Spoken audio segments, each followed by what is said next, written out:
कोई खातून थी, वो अपने हस्बैंड के साथ शॉपिंग के लिए गई और उन्होंने ऐसा लिबास पहना हुआ था जिसके ऊपर अरबी जुबान की खत्ताती हुई भी थी।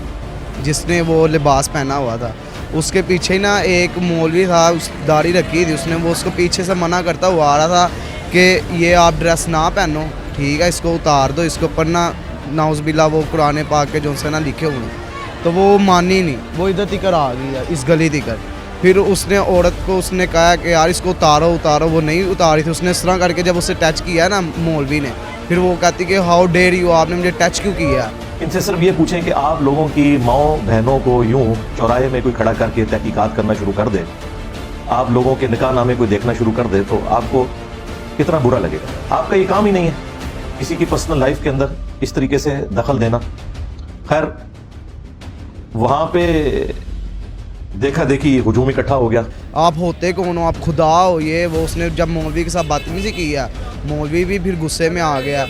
वो जब सबको पता चल गया ना कि यार ये गुस्ताखी हुई है, गुस्ताखी हुई है, यहाँ पे काफ़ी हजूम खड़ा हो गया था लोगों का, और वो नारेबाजी करना शुरू कर दी कि हम इसको जला देंगे, मार देंगे।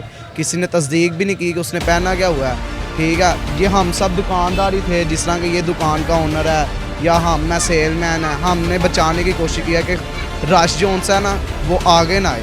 वो कहते आप कादियानी हो और आपने कुरान पाक की ना आयत वाला आयत लिखी हुई है सारी कपड़ों पे, वो सूट पहना हुआ है, तो आपने बेरहमती कर रही हो, तो आप प्लीज़ अंदर हम आपको ये बाया देते हैं, वो पहन लो, ये शर्ट हमें दे दो। तो उसने कहा आप कौन होते हैं, मैंने तो नहीं देना, मैंने कपड़े पहने। तो थोड़ा झुमकट होना शुरू होता है, आस्ते आस्ते लोग बढ़ जाते हैं, वो कन्फ्यूज़ हो जाती है। जब मैं इधर से घर से आ रहा था तो इधर वॉम बहुत ज़्यादा थी। अवाम को पीछे कर रहे थे कि अवाम को पीछे करके पुलिस को अंदर इन्वॉल्व कर लें कि पुलिस अंदर आ जाए। वहां पे एक क्रिश्चियन लड़का था जिसका थोड़ी सी एक साथ शॉप भी थी उसकी। उसने जब इस सिचुएशन को देखा तो उसने फौरन खातून को और उसके हस्बैंड को दुकान के अंदर कर दिया। इन लोगों ने अपनी दुकानदारी नहीं देखी, इन लोगों ने उसको दुकान के अंदर बैठाया, प्रोटेक्ट किया, अपने शटर बंद कर दिए जब तक पुलिस आए, ठीक है। इन लोगों ने उसको प्रोटेक्ट किया, और वो जो से मौलवी वगैरह आए थे, एक बाहर से आया था मौलवी, वो भी आवाम को समझा रहा था कि पहले हमें तस्दीक करने दो, लेकिन आवाम जाहिल थी, वो कहती नहीं हमने मार देना है। जो हमने पिछले 70-80 साल के अंदर बोया है इस मुल्क के अंदर, और सदियों से हमारे बुजुर्गों ने जिस किस्म की तालीमात दी हैं, उसका रिजल्ट यही निकलना था। उन मजहबी और दीनी लोगों के हाथ से सूरत निकलती गई तो उनको कहा गया 15 की कॉल चलाएं, पुलिस को बुलाए। पुलिस बाद में आई है, पुलिस बाद में आई है। ये 25, 30, 35 मिनट का वाकया इससे पहले का है, जिससे लोग गाफिल हैं। उस औरत को पहले 25-30 मिनट किसने बचाया है? इन्हीं अवाम में से दीन का शऊर रखने वाले और इल्म रखने वाले लोगों ने बचाया।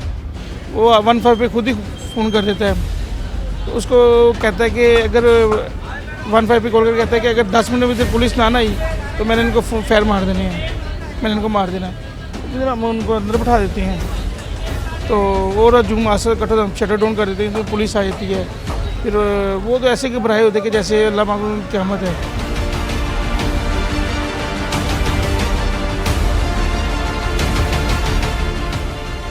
उसके बाद पुलिस आई, उस ASP को भी सलूट है, और सबसे पहले मैंने ही उसको मैसेज किया कि आपको पर्चा नहीं काटना चाहिए, आपने बहुत अच्छा काम किया, आप इसको महफूज हाथों में लेके जा रही हैं। वो जो हमारी बहन थी और उसका हस्बैंड, उसे अपनी दुकान के अंदर पना दी। असल हीरो अगर कोई है ना तो वो जॉनसन है। ये वो काम है जो बड़े बड़े मजहबी लोग नहीं कर सकते, सबको अपनी जान की फिक्र पड़ जाती है। तो मेरे नजदीक इसमें जो अगर ये एक वाकया था, तो इसमें मैन ऑफ द मैच या हीरो अगर कोई शख्स है तो वो क्रिश्चियन लड़का है। उसको हिराजे तहसीन है, लेकिन वो जो पहले 20, 25, 30 मिनट अनसंग हीरोज हैं, वो जो हीरोज हैं असल। 1 साल से हम लोग इधर ASP के तौर पे सर्व कर रहे हैं, किसी को कोई शिकायत नहीं आई। इस तरह के वाकयात हमने 3 पूरे निभाए हैं। आप लोग को हम पे पूरा ट्रस्ट होना चाहिए। शहरबानो भी खिराजे तहसीन की मुस्तहिक है, और उसको भी दादे तहसीन बख्शनी चाहिए। इस पूरे वाकये में जो सबसे बड़ा हीरो है ना, वो क्रिश्चियन लड़का है जॉनसन, जिसने जुर्रत दिखाकर अपनी जान पर खेलकर। जब ये औरत का लिबास सोशल मीडिया पे वायरल हुआ तो चंद लिबरल माफिया की और मोहब्बती आंटियों ने कलमा तैयबा का परचम एक औरत के ऊपर लगाकर ये प्रोपोगंडा करना शुरू किया कि ये सऊदीया की खतून है, ये सऊदीया से जी तशद्दुद आया था, वो खुद अपने झंडे को अपने जिस्मों पे लटका के मलका हुसैन के अंदर शरीक है। ये लिबरल माफी है, वो भी झूठ बोलती है, वो भी सऊदीया के खिलाफ प्रोपोगंडा है। वो औरत सऊदीया की नहीं है, सऊदीया से जा चुकी है। क्रिश्चियन लड़का है और देखे उसे बाद में तो उस बेचारे ने तो वहीं रहना है। और माशाअल्लाह ताला हमारे जो सो कॉल्ड आशिकाने रसूल हैं उनके शर से तो उसने पूरी जिंदगी अब बचने की कोशिश करनी है, क्योंकि यहाँ पे जो सो कॉल्ड आशिकाने रसूल हैं वो हमेशा लब्बैक या रसूलुल्लाह कहकर लोगों की गाड़ियां तोड़ते हैं, लोगों के मोटर बाइक्स में आग लगा देते हैं। किसी ने ये नारा लगा के अपने मोटर बाइक को कभी आग नहीं लगाई। जब वो शेरबानो आई है वहाँ से डायरेक्ट उसने बड़ी जो सा बहादुरी के साथ उसको निकाला। निकालने के बाद जब वो लेके गई है उसके पीछे भी लोग भागे मारने के लिए, लेकिन वो उसको बचा के ले गए।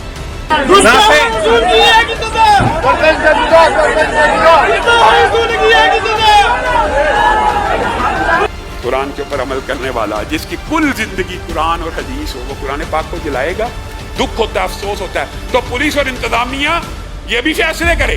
वो मुकदमात इनमें बेचारा कोई इमाम मस्जिद औराक को तलफ कर रहा है, और औराक को तलफ दफन करके भी किया जा सकता है, बहा के भी किया जा सकता है, और जला के भी किया जा सकता है। ये मौक़िफ़ वजूद है ना उलमा का जलाने का।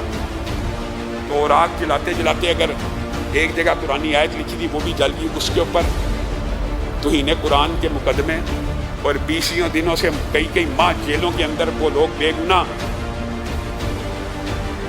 जलते रहे, गलते रहे, सड़ते रहे। तो इंतजामिया ये भी तो फैसला करे।